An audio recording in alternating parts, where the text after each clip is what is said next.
घराच्या जवळ एवढ्या डीमार्ट असल्यावर ना सकाळ संध्याकाळ आम्ही डीमार्टमध्येच भेटणार. काही थोडं सामान संपलं की चला डीमार्टमध्ये जाऊ, काही संपलं की चला डीमार्टमध्ये जाऊ, कारण सगळं अवेलेबल असतं.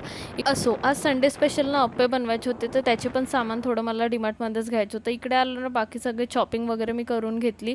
तसं तर घरी 2 प्रकारचे अप्पे बनत होते, एक नॉर्मल अप्पे आणि चीजकॉर्न अप्पे. तसं तर चीजकॉर्न अप्पेची जी रेसिपी आहे ना ती इन्स्पायर्ड आहे, कारण मी जेव्हा पुण्यात राहायची आमच्या बाजूला एक दीदी राहायच्या, त्यांनी बनवून चाललेले होते आणि इतके डिलिशियस ते अप्पे होते ना. आणि मम्मीला पण मी आज पहिल्यांदाच खाऊ घातले, तिला पण खूप आवडले.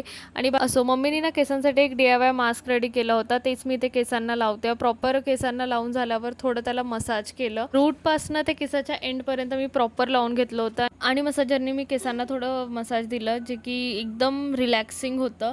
आणि मसाजरनी मसाज केल्यावर पण मी जे हाताचे म्हणजे फिंगरचे जे आपले टिप्स असतात ना, त्यांनी पण मी मसाज केलं, जेणेकरून ते प्रॉपर राहील. आणि हे सगळे 2-3 तासासाठी मी असंच ठेवलं.